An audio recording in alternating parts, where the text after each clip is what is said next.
Y hemos estado viendo, ya son varias semanas, con esta es la octava semana que vemos acerca de la oración. Y cada semana, en las últimas semanas, he tratado de reafirmarles algunos tips o reafirmarles algunas cosas que yo creo que son importantes para la oración. Voy a dar un poquito de vuelta porque me parece que está haciendo, o acá siento yo que hace eco. No sé si se oye bien. La primera de ellas, que se las he repetido todas las semanas, es: si quieren aprender a orar, empiecen por orar. No vamos a aprender a orar escuchando predicaciones, no vamos a aprender a orar alabando al Señor, vamos a aprender a orar cuando empecemos a orar nosotros. Y traigo otras dos para el día de hoy. Pero antes de decir las otras dos, en realidad están orando. O sea, de veras están orando. Porque a veces nos ganan los afanes y no piensen que les iba a decir no se sientan mal. No, sí, siéntanse mal. Y mejoren para que puedan orar. Pero a veces nos ganan los afanes, a veces nos ganan las carreras. Oren por la memoria de su pastor. ¿No notan algo, como que algo falta el día de hoy? Sí, ¿verdad? Ahí se queda. Los dos se llaman las arañas, se llaman. No van a pensar de otra cosa, las arañas. Así se llaman esas cosas que traen el pendón con nuestro logotipo. De la entrada y de acá. Se quedaron ahí en la cochera, muy bien. Los saqué, subí todo, cerré la cajuela y ahí se quedaron. A veces eso nos pasa con la oración. A veces andamos tan afanados que olvidamos echar mano de lo más importante. Así que propónganse orar. La oración nos mantiene sensibles. Y a veces piensan, bueno, la sensibilidad es debilidad. No, delante de Dios es al revés. La sensibilidad es la fortaleza, porque en nuestra debilidad se perfecciona su poder. O sea, el que es fuerte, valiente, arrojado, no necesita de Dios.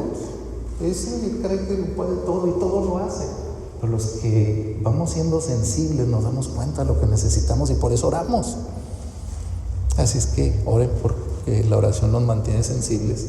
Y el último es algo que también ya les había mencionado, que es importante que todos los días, en todo lo que vayamos a hacer, tengamos en cuenta dos preguntas. ¿Es provechoso para el reino? ¿Edifica el reino?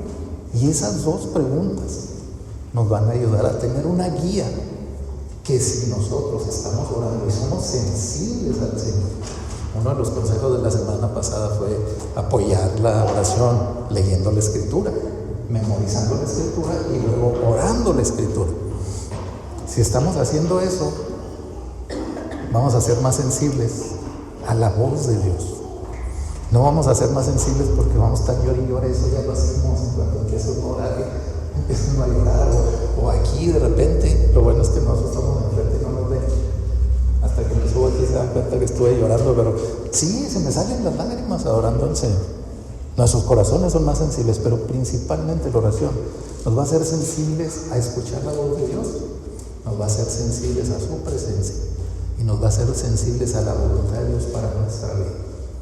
Y no piensen en la voluntad de Dios para nuestra vida, en aquel negocio que está orando, en llegar a... No, es simple la voluntad de Dios. La voluntad de Dios es que lo conozcas, lo alabes, lo busques y que conociéndolo lo puedas compartir y vivas para glorificarlo. Por eso esas dos preguntitas son tan importantes. Todo lo que nosotros hacemos tiene que glorificar a Dios.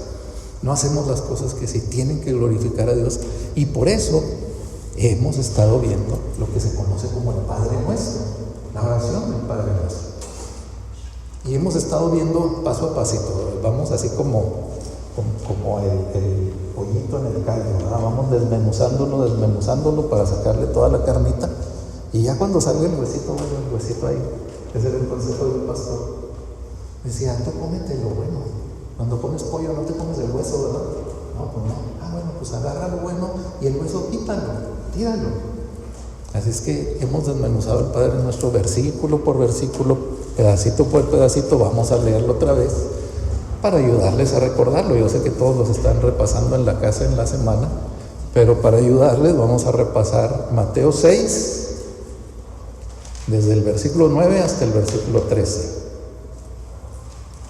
Antes de que abran sus Biblias, ¿se acaba en qué versículo el Padre Nuestro? ¿En el 13 o en el 14? No respondan, ahorita vamos a ver dónde se acaba. Dice: vosotros pues orad de esta manera: Padre nuestro que estás en los cielos, santificado sea tu nombre. ¿No quieren repetirlo conmigo? ¿No quieren irlo leyendo? Al cabo ahí está para que tengamos la misma versión. Vamos a empezar otra vez desde el inicio, del 9, y a las 3 empezamos todos juntos, ¿ok? 1, 2, 3. Vosotros pues orad de esta manera: Padre nuestro que estás en los cielos, santificado sea tu nombre. Venga tu reino, hágase tu voluntad, así en la tierra como en el cielo. Danos hoy el pan nuestro de cada día, y perdónanos nuestras deudas, como también nosotros hemos perdonado a nuestros deudores.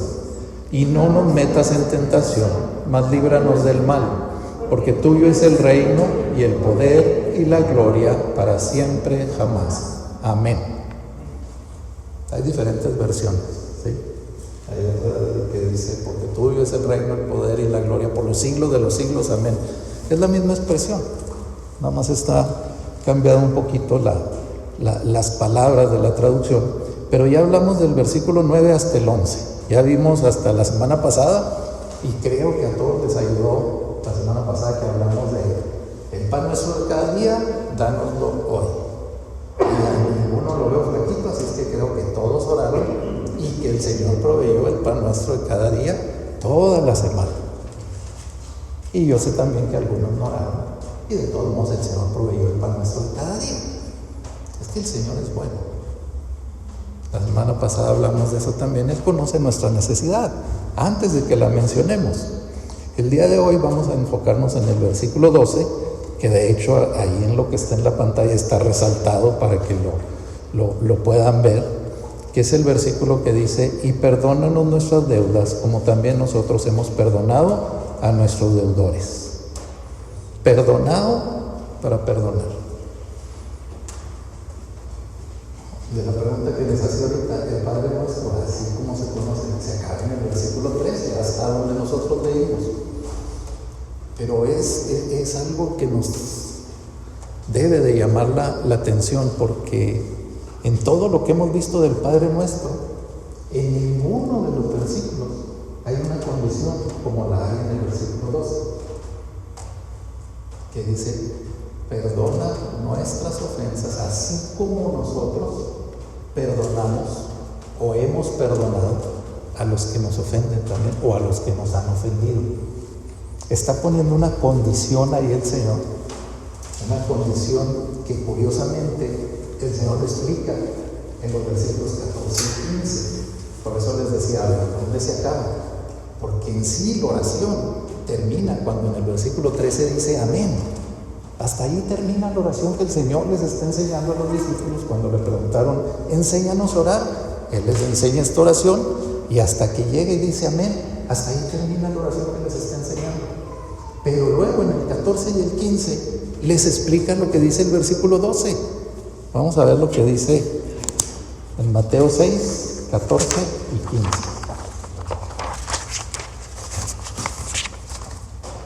Dice: porque si no perdonáis a los hombres sus transgresiones, porque si perdonáis a los hombres sus transgresiones, también vuestro Padre Celestial os perdonará a vosotros. Pero si no perdonáis a los hombres, tampoco vuestro Padre perdonará vuestras transgresiones. Es una doble mención. Lo menciona en el versículo 12, y luego en el 14 y en el 15 lo está explicando, y luego lo explica reafirmándolo, diciendo dos veces que si perdonamos a nuestros transgresores, el Señor nos perdonará. Y lo dice: pero si no perdonan, el Señor no perdonará sus deudas. Cuando en la Biblia aparece una mención de este tipo, es algo que está llamando la atención. Cuando dice en lenguaje, en el hebreo y en el griego, no había los signos de exclamación como nosotros, que cuando nos saludamos, ¡hola Isabel! Y si está escrito, tiene signos de aclamación. Así es el español. Pero en el griego no había signos de exclamación. Era mencionar 2 veces las cosas para llamar la atención. Cuando el Señor habla, por ejemplo, con Marta y le dice, Marta, Marta, afanada y turbada estás, está llamando la atención. Marta, Marta, es porque va a decir algo en lo cual requiere que le pongan atención, y por eso repite las cosas 2 veces. Esta figura literaria del griego, así les va a decir, la figura literaria del griego es usada también para una cosa que es muy importante, no nada más para resaltarlo como una exclamación, sino para algo que es muy importante y que señala familiaridad. Cuando el Señor hablaba y a alguna persona le decía por su nombre 2 veces, era una persona íntima. Por ejemplo, a los sumos sacerdotes nunca les habló por su nombre 2 veces, pero a Marta sí, porque Marta era parte de la familia de Lázaro, eran sus amigos, era alguien con quien tenía familiaridad. Esa expresión denotaba esas 2 cosas: una familiaridad antes de una expresión importante, o una forma de llamar la atención para que escuchen lo que viene a continuación. Es como si yo les dijera aquí, pongan atención, esto es importante, y luego ya les digo lo que es importante. Ahorita lo voy a hacer con algo que es muy importante. El Señor nos menciona 2 veces esto, porque es muy importante que nosotros entendamos que si no perdonamos, y la expresión no dice, si ustedes no están dispuestos a perdonar en el futuro, o no dice tampoco, si no perdonarán las fallas, las ofensas que les cometan. Da por hecho que las estamos perdonando. Y por eso también me gustó en la versión de la Biblia de las Américas, que dice, así como nosotros hemos perdonado.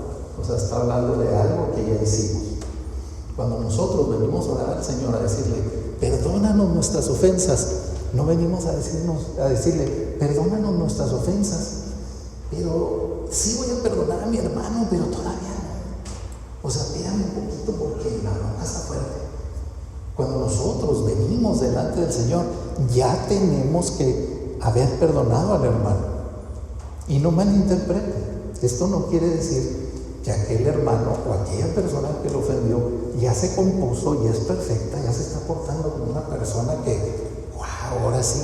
No, sigue siendo lo que es. Pero usted ya decidió perdonarlo, ya lo perdonó.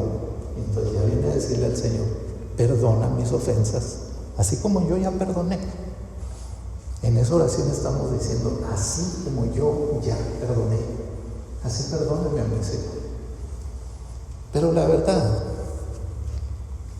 es que en la expresión, como está escrito el versículo, no está hablando de una ofensa sencilla. En la Biblia se utilizan 2 diferentes palabras. En el Antiguo Testamento, en el hebreo, para decir la deuda, se utilizaba una palabra que después se empieza a utilizar, pero en griego, para decir una deuda que es pagable. Es como si nosotros fuéramos a comprar algo, y ahorita, de acuerdo a los recursos, de acuerdo a mis ingresos, yo digo, ok, puedo comprar esto y lo puedo pagar. No lo puedo comprar todo, pagándolo así, todo completo, pero sí lo voy a poder pagar. Entonces vas y haces un compromiso y firmas el pagaré o firmas los documentos y te comprometes a pagarlo en plazos, en abonos. Pero es pagable. No es algo que vas a tener que vender el riñón derecho para pagar eso que compraste.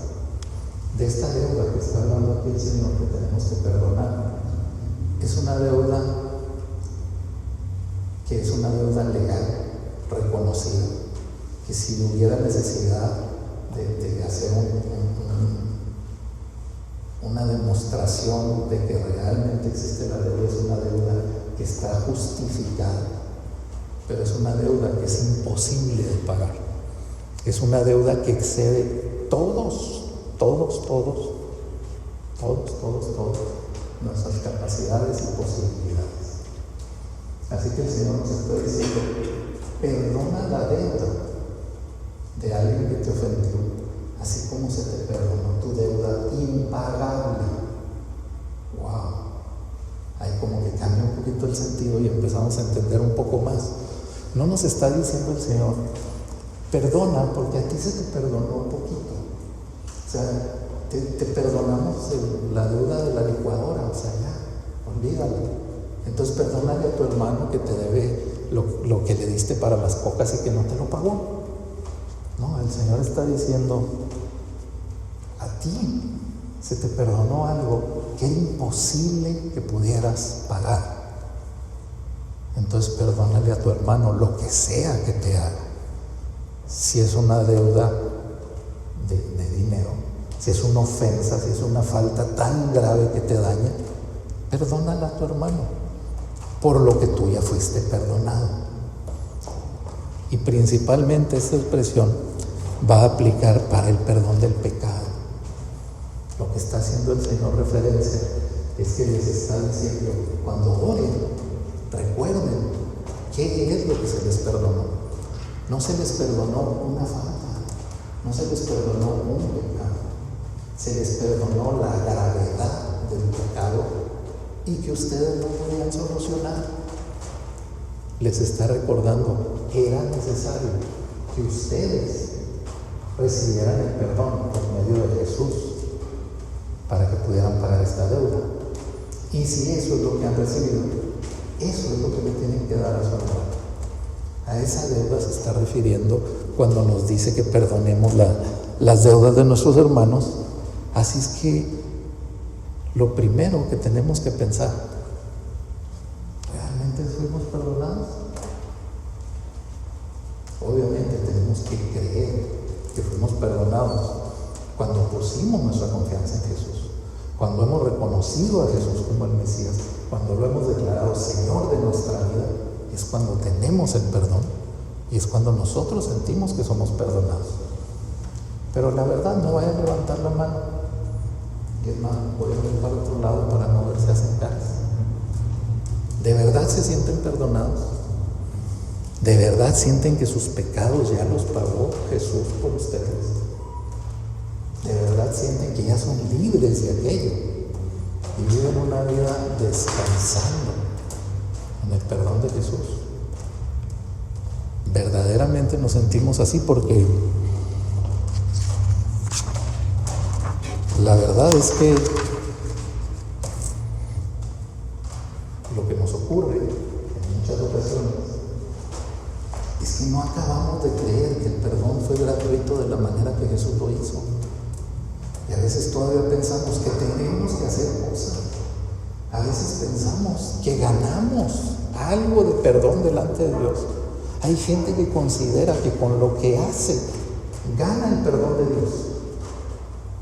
Y no importa lo que hagamos. Si alguien te dijo: mira, deja de tomar, deja de ser mal hablado, no fumes, no pegues, no grites, no hagas. Todas esos son muy buenos consejos, pero eso no te salva.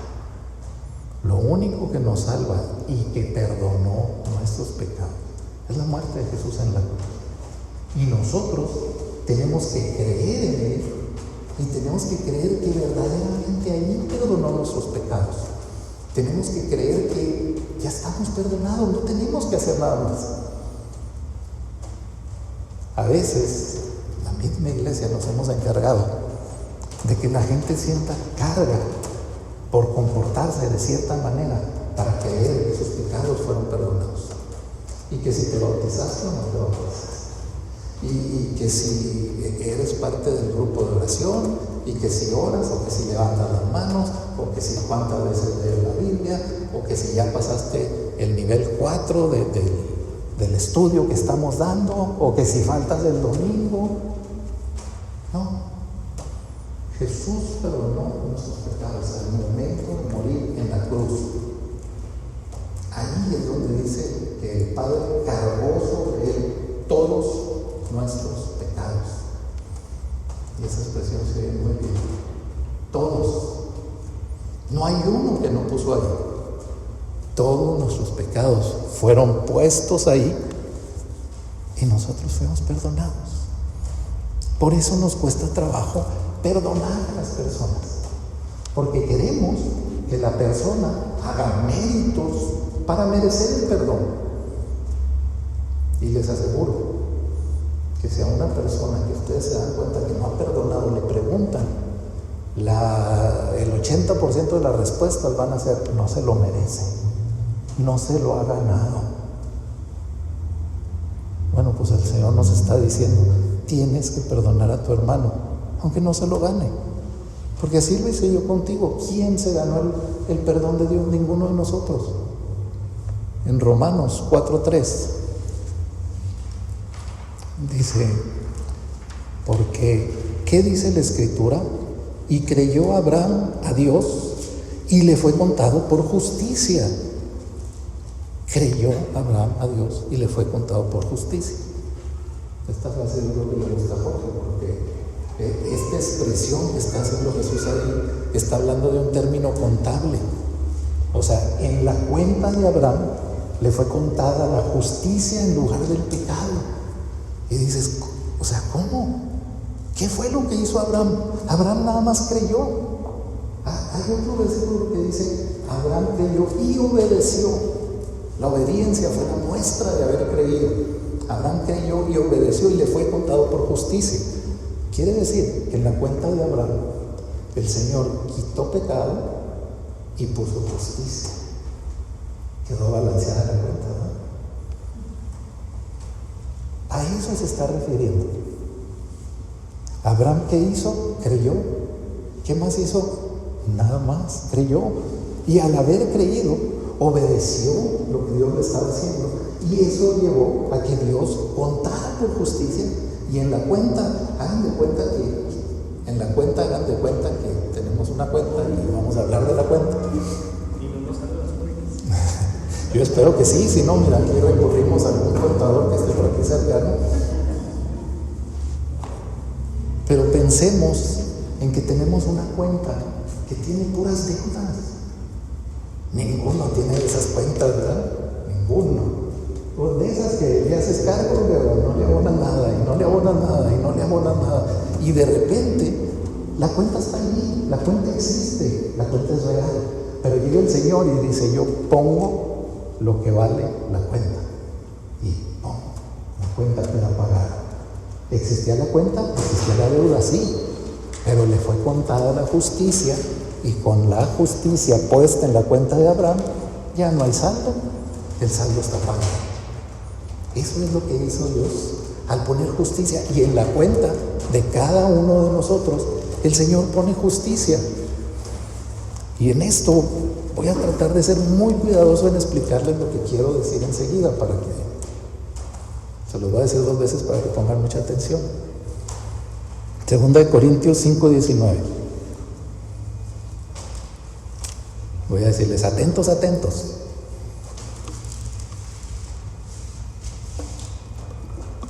Dice: a saber que Dios estaba en Cristo reconciliando al mundo consigo mismo, no tomando en cuenta a los hombres sus transgresiones, y nos ha encomendado a nosotros la palabra de la reconciliación. Pregunta difícil: ¿a quién estaba reconciliando el Señor? ¿A los creyentes? ¿A los santos? ¿A los puros? ¿A los sacerdotes? Dice: estaba reconciliando consigo mismo, por medio de Cristo, al mundo entero. ¡Wow! ¿Cuáles pecados fueron perdonados?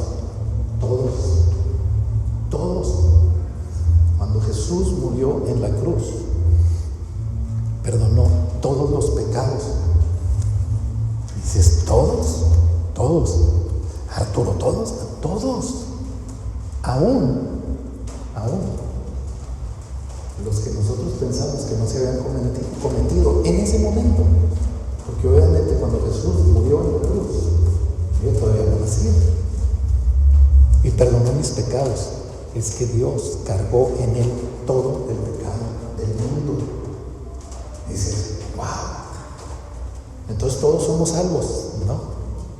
Una pequeña diferencia, por eso les dije que quería ser muy cuidadoso para que podamos entender cuando un pecador se arrepiente, cuando reconoce que necesita a Jesús para poder ser salvo. Se encuentra el versículo y dice: por gracia sois salvos por medio de la fe en Cristo Jesús. Y dice: necesito ser salvado, necesito perdón. Acude a Jesús, lo reconoce como el Mesías, y entonces aquellos pecados que ya habían sido perdonados, ahora a través de Cristo Jesús viene la salvación. Los pecados ya fueron perdonados, pero no somos salvos hasta que reconocemos al que perdonó nuestros pecados. Y aquí va lo que les dije que les iba a decir, para que pusieran mucha atención. Nadie se va al infierno por los pecados que cometió. ¡Wow! Y entonces los pecados les serán juzgados en el juicio final. Y serán la prueba así contundente de que van para el infierno. ¿Pero por qué va a ir al infierno? Porque no creyó. La Escritura, y anoche le dije a mi esposa, no puedo decir con toda certeza que no está ese versículo ahí, pero si lo hayan me dicen, porque yo no lo hallé. No encontré un versículo que diga que por nuestros pecados vamos a ir al infierno. Pero sí encontré muchos versículos que dicen que el que cree en el Hijo tiene la vida eterna, como Juan 3:36. El que cree en el Hijo tiene la vida eterna, más el que no cree, dice, no la tiene, y la ira de Dios está sobre él. ¡Wow! La gente se va a ir al infierno por no creer, porque no creyeron en Jesús. Y al no creer en Jesús, pues todos sus pecados van a ser la carta donde se haga el resumen, se haga el reporte legal, donde diga, mira, él no tiene perdón para todos estos pecados, no hay quien lo defienda, no está a través de Cristo, entonces esa carta es legal para condenarlo, porque no creía en Jesús. Entonces todos sus pecados se van junto con él hasta el lago de fuego. Eso es lo que hace el Señor. Qué cosa tan maravillosa, ¿verdad? Necesitamos sentirnos perdonados todos los días de nuestra vida. Y la verdad es que no nos sentimos así, y menos en este mundo. No vivimos en un mundo de perdón, vivimos en un mundo de juicio. Y todos los días nos enjuiciamos unos a otros, y estamos en el trabajo y estamos enjuiciando quién lo hace bien, quién lo hace mal, quién la riega, quién me cae bien, quién me cae mal. Y como somos bien hermanos también y bien cristianos, empezamos a juzgar quiénes se van a ir al cielo y quiénes no, quiénes son perdonados y quiénes no. Y yo sé que saben que sí, yo lo he dicho. Y la verdad, ¿qué nos pasa? Con alguna persona que le compartimos el Evangelio y decimos, ella no recibe, y casi le hacemos así, hazte para allá, aquí vamos los santos. ¿Qué? No somos justos, ninguno, somos justificados, que eso es algo muy diferente. ¿Por qué? Porque alguien que está siendo justificado necesita al que justifica, necesita al justo, y justo nada más Jesús. Así es que el que no tiene a Jesús no es justificado, y entonces no es perdonado. Dice, oye, pero me dijiste que sus pecados son perdonados. Sí, pero él no tomó ese perdón por no haber creído en Jesús. Vivimos en un mundo que juzga todas las cosas y que vive de esa manera, tristemente. Los cristianos no podemos vivir de esa manera.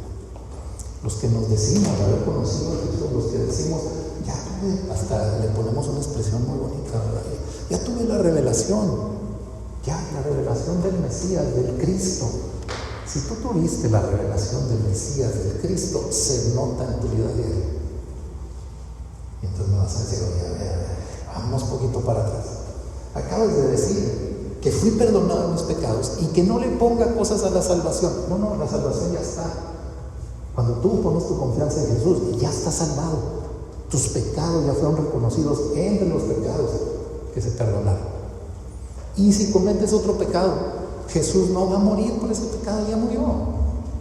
No tiene que volverlo a hacer. La Escritura dice que murió una vez y para siempre. Y eso es suficiente. Lo que sucede es que cuando yo vuelvo a pecar, se interrumpe mi comunión con Dios. El Espíritu me redarguye. Y entonces yo rápido dejo de hacer aquello que estoy haciendo, porque yo tengo que caminar para acá, no tengo que caminar para allá. Y entonces, para poder dar el fruto que yo tengo que dar, me arrepiento y regreso otra vez delante del Señor para caminar y mostrar las obras que valen la pena mostrar. Las obras no son parte de la salvación. Las obras son parte de la fe. Y las obras muestran la fe de cada uno de nosotros.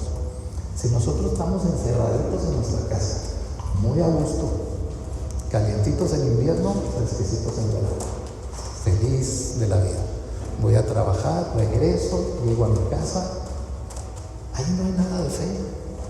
Simplemente estoy haciendo una vida de rutina, estoy haciendo una vida normal, donde nada está pasando en Dios. Yo tengo que mostrar mi fe por las obras. Y caramba, sí, por las obras se muestra la fe. En diciembre, cuando fuimos al asilo, no estábamos mostrando que somos la iglesia del camino. No les estábamos mostrando que, apartamos de Dios. Les estábamos mostrando lo que Dios les ama. En realidad, el amor se muestra en dar, no en recibir. Juan 3:16 dice: de tal manera amó Dios al mundo que ha dado a su Hijo unigénito. Jesús es la muestra del amor de Dios por nosotros. ¿Por qué? Porque lo dio para nuestra salvación. Nosotros fuimos al asilo y les mostramos, no lo que nosotros los amamos, les mostramos lo que Dios nos ama. Porque ¿cómo fue que se hizo el contacto de que le dieron a Araceli, le da el contacto allí y ella dice: vamos a tener la actividad, vamos a hacer, y todo se arma, y ahí vamos nosotros con la troca llena con todo lo que puso cada uno, y hasta con los tamales, ¿verdad? Estaban tan buenos que no nos tocó un tamal. Los señores salieron por el reino para comer, se acabaron todos los tamales, y qué bueno, ¿verdad? Para eso los llevábamos. A lo mejor nosotros ya nosotros comemos tamales, pero fuimos no a hacer una obra que para nosotros fuera wow, fuimos a hacer una obra para esos viejitos, para esos abuelitos, como les dicen ellos, que recibieran el amor de Dios a través de las obras que nosotros fuimos a hacer. Es que las obras muestran nuestra fe y muestran que nosotros en realidad sentimos que somos perdonados y que ahora caminamos con Dios haciendo esas obras de vida. Hay obras de vida y hay obras de muerte. Vamos a ver Hebreos 9:14.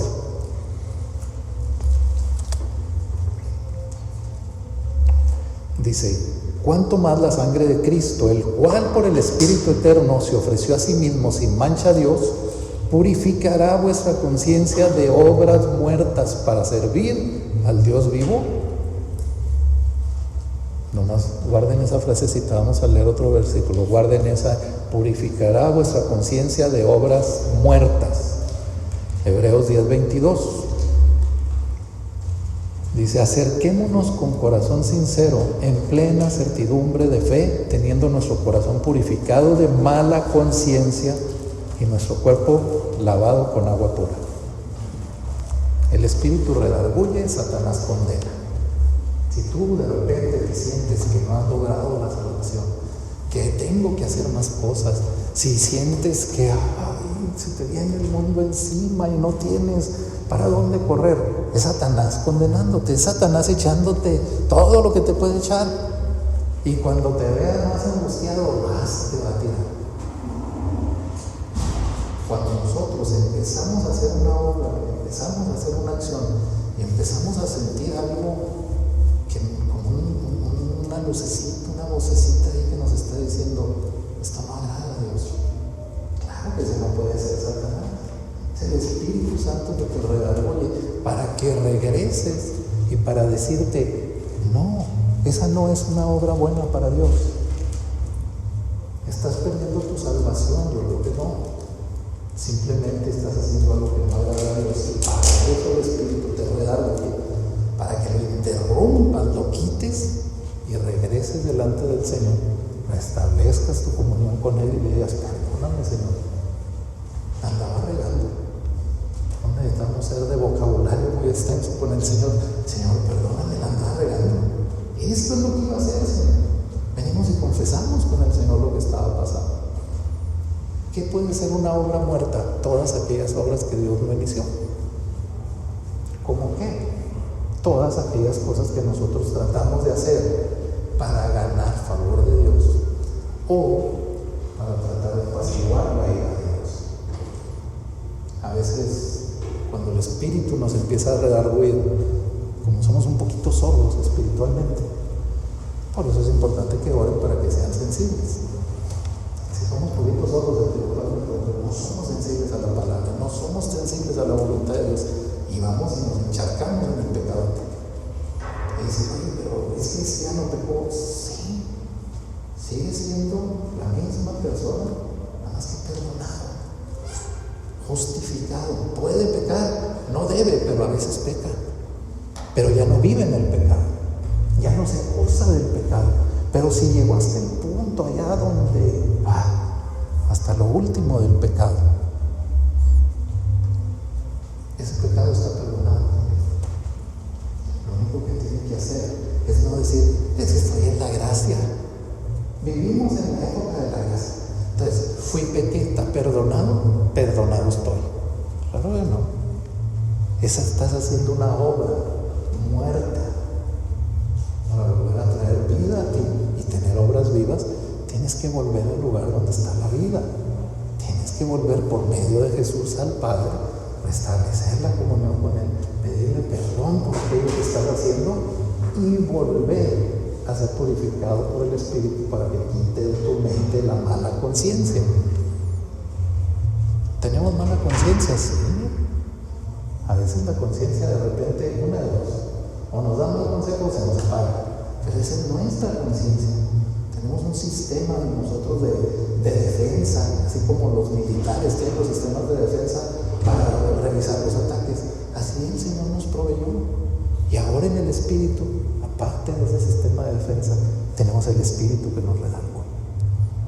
Así es que nosotros lo vemos, lo identificamos y entonces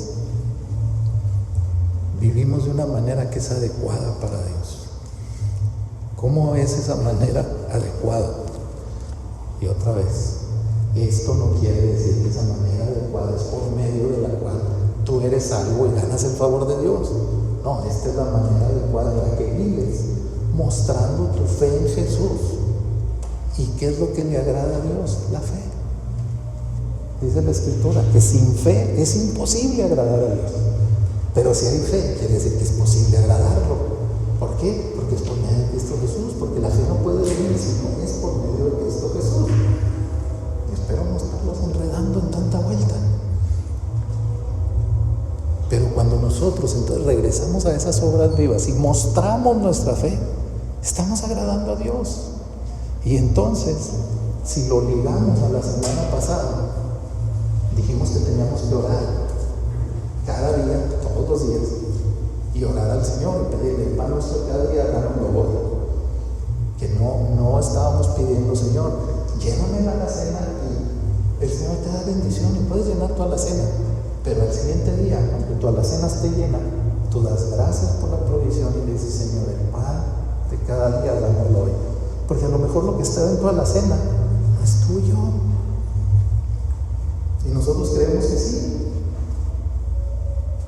Si ahorita salimos y no está el carro de alguno de nosotros, que no va a pasar, Juanito está muy atento de afuera, y el Señor guarda y cuida nuestras cosas. Pero vamos a ponerlo de otra manera, no me voy tan recio. Que tu carro se te descompone el sábado en la tarde, y dices: ya no vamos a la iglesia, se descompuso el carro. No, pues a ver qué hacemos. No, a ver, espérame, regrésate. ¿El carro es tuyo? No, no es tuyo. Todas tus posesiones son de Dios. Si tienes algo es porque Dios te dio algo con un propósito. Entonces lo más normal es decir: Señor, está descompuesto el medio por el cual tú permites que me mueva y me transporte. ¿Cómo le hacemos? Ayúdame a arreglarlo, porque está todavía lejos el día último. Todavía falta el día último que llegue el cheque, el depósito, transferencia, lo que te pague. Así es que, Señor, vamos a tener que arreglarlo de alguna manera. Cuando nosotros pedimos, no nomás pedimos el pan nuestro cada día, pedimos la voluntad de Dios en nuestra vida. Así es que para que nosotros podamos estar pidiéndole al Señor: perdona nuestras ofensas como yo perdono la de mis hermanos, tengo que orar todos los días, confesar a diario, pedir a diario y perdonar a diario. El perdón es de esas cosas como vimos del maná. ¿Se acuerdan que les mencioné del maná? El maná fue una bendición, el maná fue la provisión, pero el que desobedecía y decía: voy a guardar un poquito por si acaso mañana no aparece, lo que guardaba se podría, se echaba a perder. Decían: oye, ¿cómo puede ser? Era tan hermoso en la mañana, blanco así cuando lo recogimos, y luego el día siguiente todo agusanado. Y era el mismo maná, era el mismo, no era que un día les daba del que no se agusanaba y otro no, era el mismo. Todos los días les daba el maná, esa cosa blanca, hermosa, que parecía como hojuelas de escarcha así sobre todo el terreno donde ellos estaban. El Señor se los proveía, pero se echaba a perder si no lo usaba. Nosotros tenemos que orar cada día en nuestra vida. Y orar, confesar, pedir y perdonar. ¿Por qué? Porque te va a pasar como el maná. Esas cosas que no perdonas se van volviendo un problema. Y yo creo que todos tenemos memoria de algo que nos sucedió, algo que pasó en nuestra vida, en alguna etapa de nuestra vida, y que a lo mejor dices: ya lo perdoné, pero todavía está ahí, y se te mueve por dentro. Todavía está ahí, que cuando ves a esa persona hay algo ahí. La última parte de todo esto es que tienes que ser libre. Tienes que liberarte de tus deudas. El Señor, cuando nos está diciendo: perdona al que te ofende, así como yo te perdoné, te está diciendo: yo te hice libre. Yo te libré de toda la carga del pecado. Yo te libré de la muerte en el día final. Yo te libré del enemigo. Te doy poder y autoridad sobre él. Así, libera al otro. Así libera al que te ofende. Cuando nosotros no queremos perdonar, el que está preso no es el otro. Por eso la gente dice: ay, ¿por qué les va bien a los que se portan tan mal? En primer lugar, lo estás viendo de aquí a allá. Si tú vivieras su vida, sabrías cómo vivir. Ese dicho de que el jardín del vecino siempre es el más verde, no es cierto. Tú lo ves más verde porque estás de este lado. Pero vete a trabajar el jardín como lo trabaja el vecino. A lo mejor lo tiene muy verdecito por todo lo que lo trabaja. Y a lo mejor ni come por tener verde su jardín. Y tú dices: a ¿cómo le va bien? La persona que no perdona es la que está atrapada. Es la persona que está presa. Es la persona que no puede ser libre porque trae aquel ahí o aquella, ¿verdad? No nomás aquella o aquella situación o aquel abuso o aquel golpe o aquel maltrato, y ahí lo trae grabado. Lo que el Señor quiere es que seamos libres. Dice Mateo 18, 21 y 22.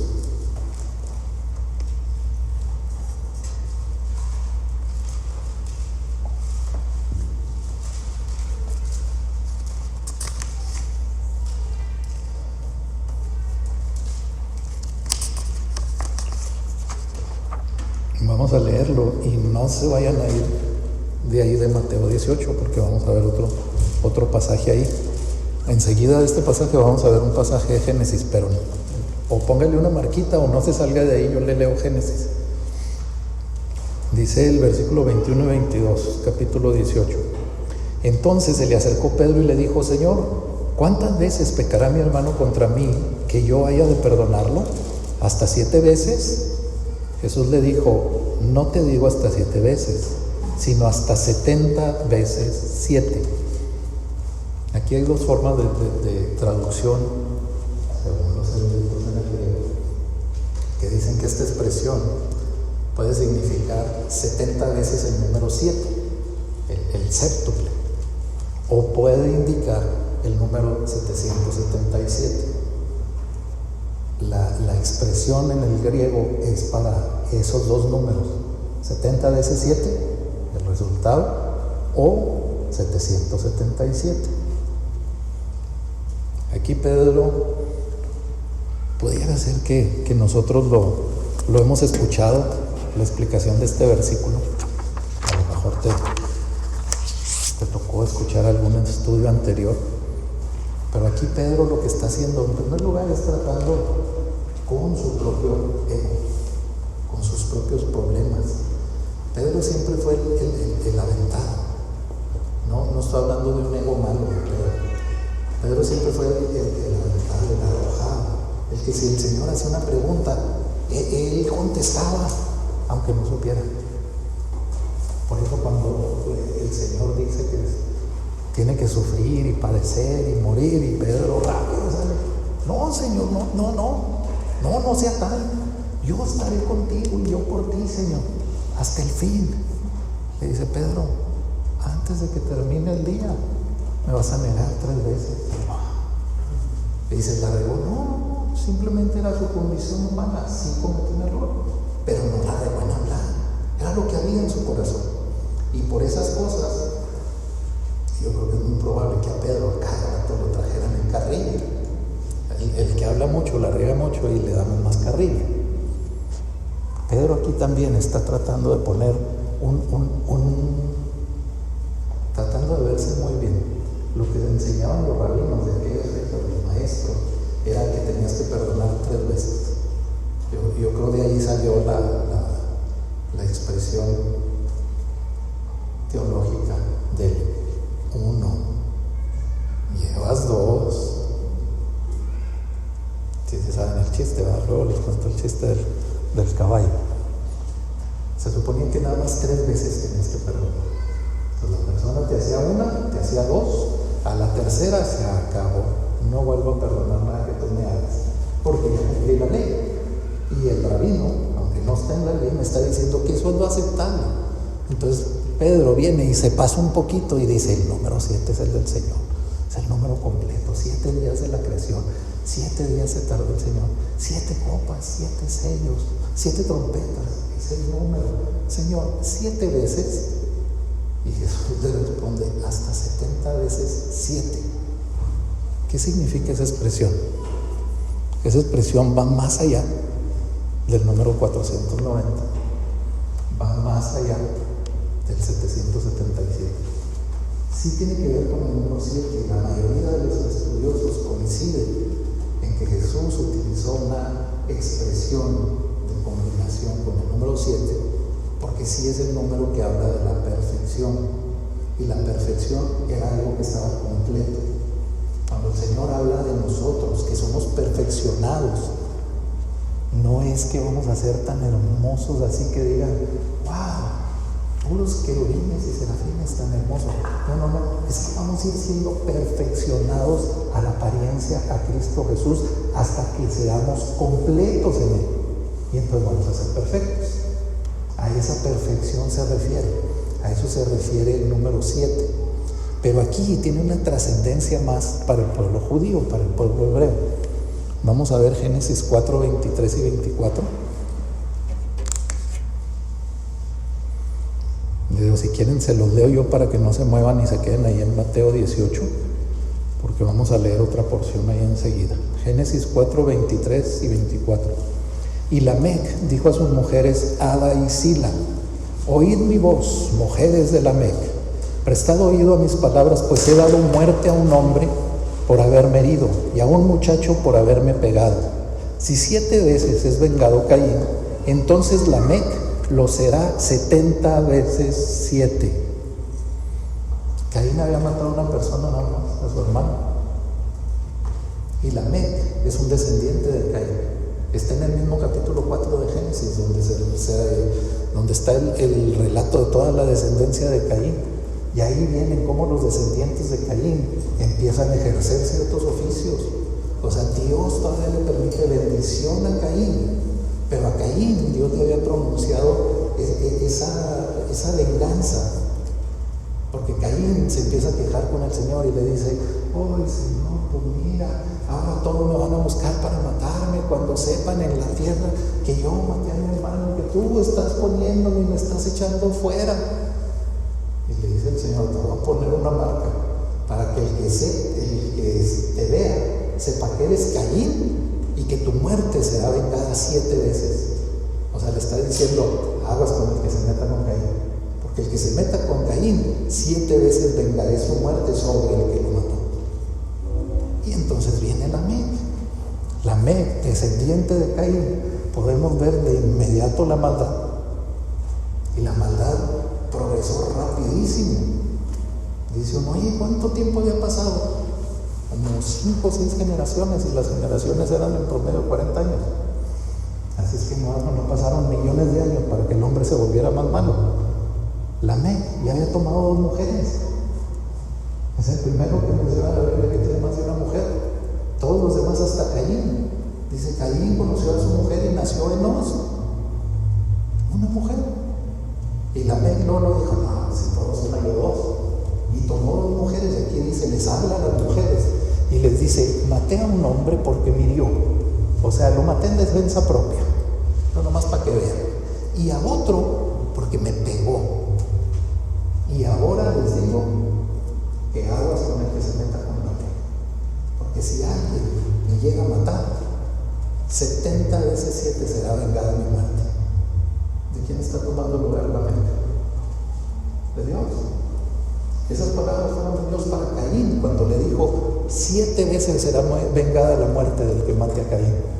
Y Lamec ahora viene y dice: como Dios, yo también me pongo mi venganza.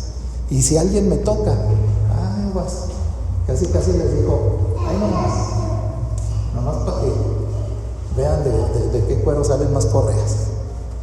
Conmigo no son 7 veces, son 70 veces 7, porque me va a vengar mi muerte. Para ver si alguien se anima a hacerme algo.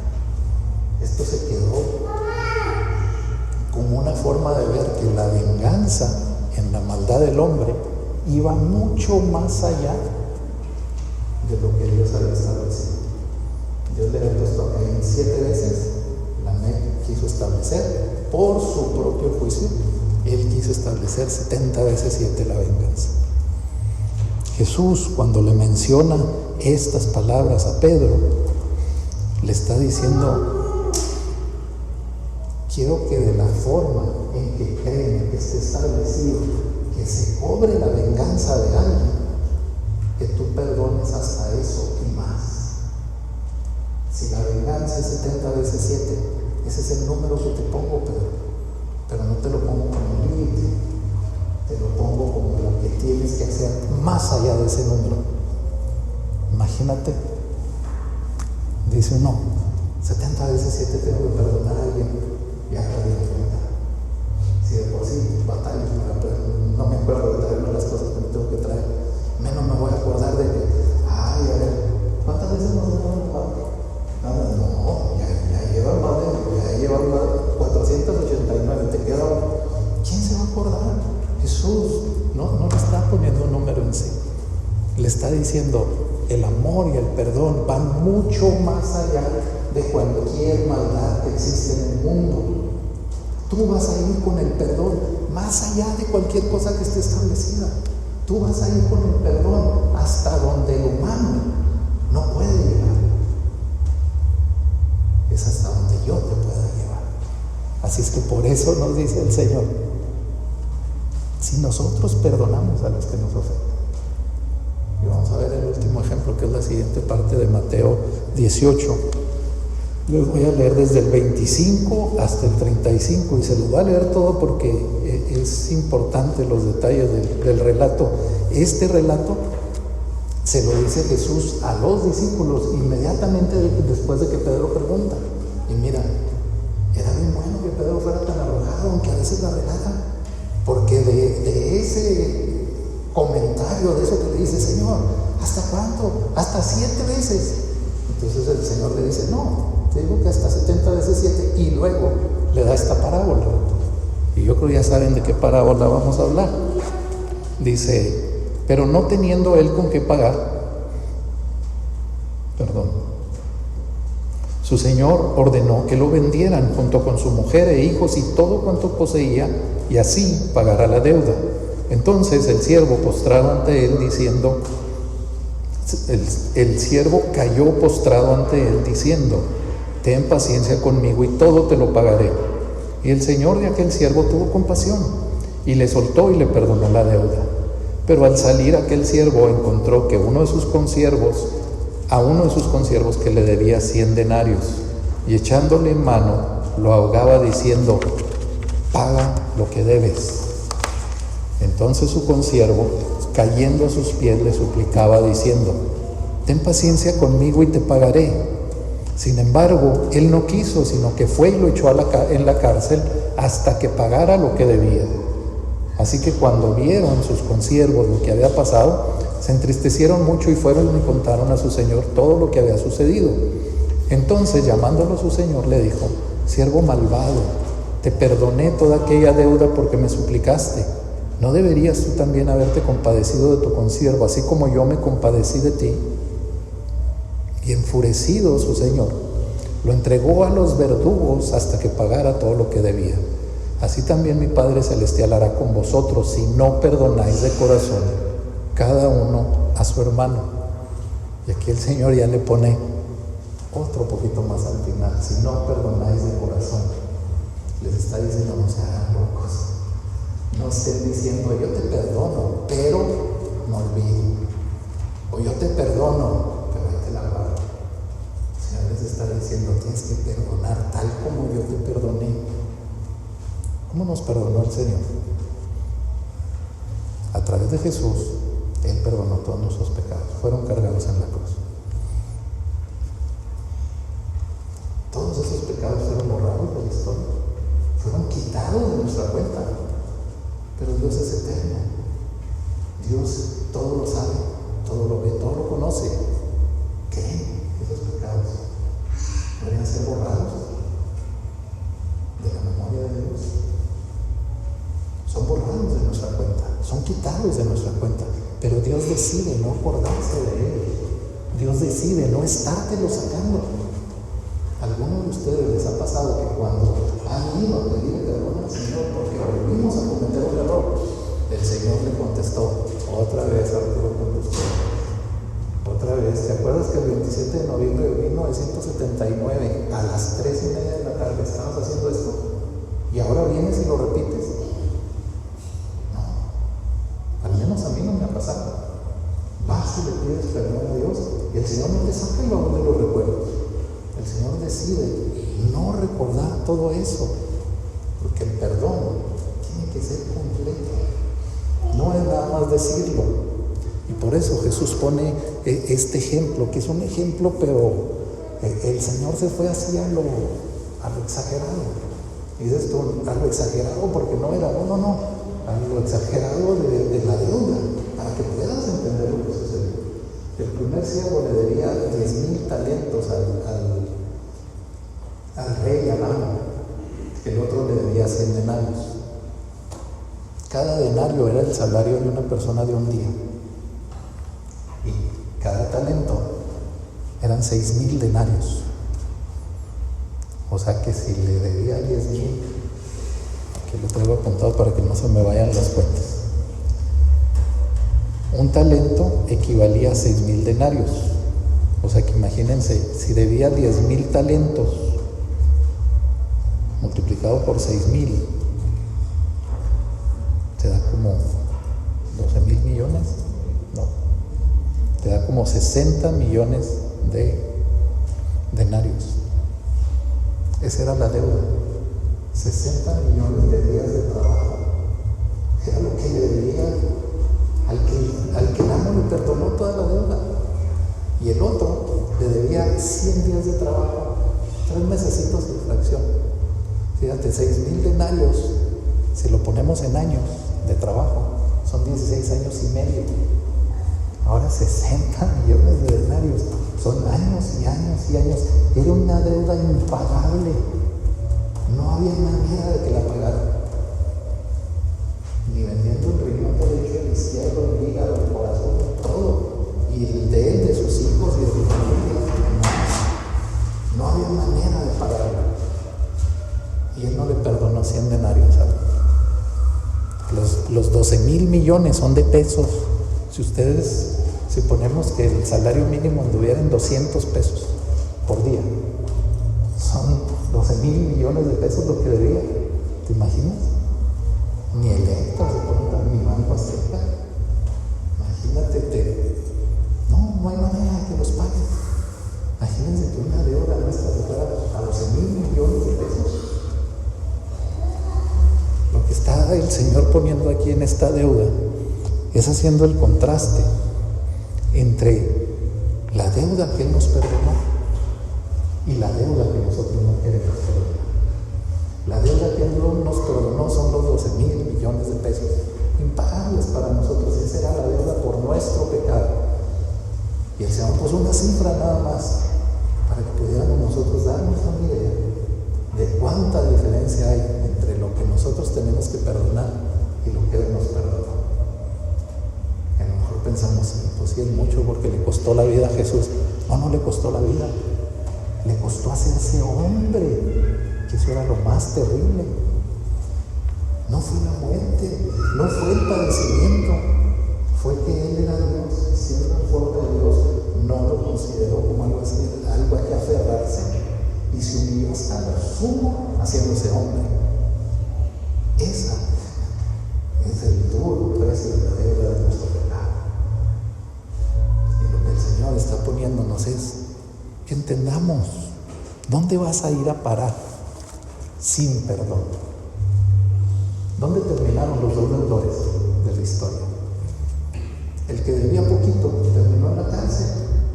Y la parábola no nos dice que lo sacaron de la cárcel, dice que ahí lo echó y él lo dejó. Y luego lo pagan al otro, y al otro, al malo, dice que lo entregan a los verdugos. Al principio, el rey había dicho que venda todo lo que tiene, que venda la esposa, los hijos, toda la familia, y con eso me voy a dar por pagado. Ahora el rey cambió de opinión y lo echó a los verdugos para que lo maltrataran, para que lo atormentaran hasta que hubiera hecho el pago, aunque fuera en sufrimiento, de aquella deuda tan grande. Cuando no perdonamos, hay una amargura en nuestro corazón que se vuelve una cárcel. No perdonar, perdónenme la expresión, pero es tan tonto como tomar veneno para que se muera el que no perdonamos. El que se va a morir eres tú. Si quieres matarlo, dale veneno al que no perdonaste, te las vas a dar con el Señor. Pero al no perdonarlo, tú eres el que te estás cargando el veneno. Tú eres el que carga la amargura. Y tú eres el que no va a ser perdonado por el Señor. La siguiente vez que quieras llegar delante de Dios, ni siquiera te van a abrir la puerta. Ni siquiera te va a escuchar el Señor. Porque tú llegas sin el perdón. Y entonces Él dice, si quieres que te perdone, ve y arregla tus deudas. Y otra vez, esto no quiere decir que cuando tú vas a orar con el Señor, tú ya fuiste con aquella persona y aquella persona se volvió ya la más bonita y linda del mundo. No, quiere decir que tú la perdonas, tú sueltas toda esa situación, tú no sientes un rencor por aquella situación y la dejas y la olvidas y no cargas nada en tu corazón por esa persona. A lo mejor no regresas al mismo trato, porque imagínate que una persona robe en un banco y lo perdona el banco no lo vuelve a poner de cajero. A lo mejor lo va a mandar al estacionamiento, donde esté lejos del dinero. Me tocó ver un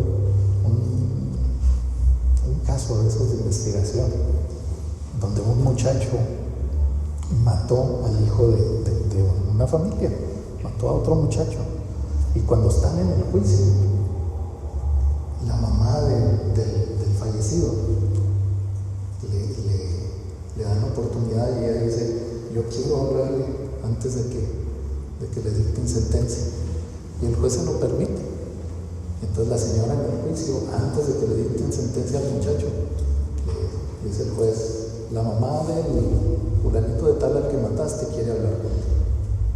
Y la señora pasa ya, que les ponen como un estrado ahí a los abogados, y todo, ahí pasa la señora a hablarle y está el acusado ahí parado.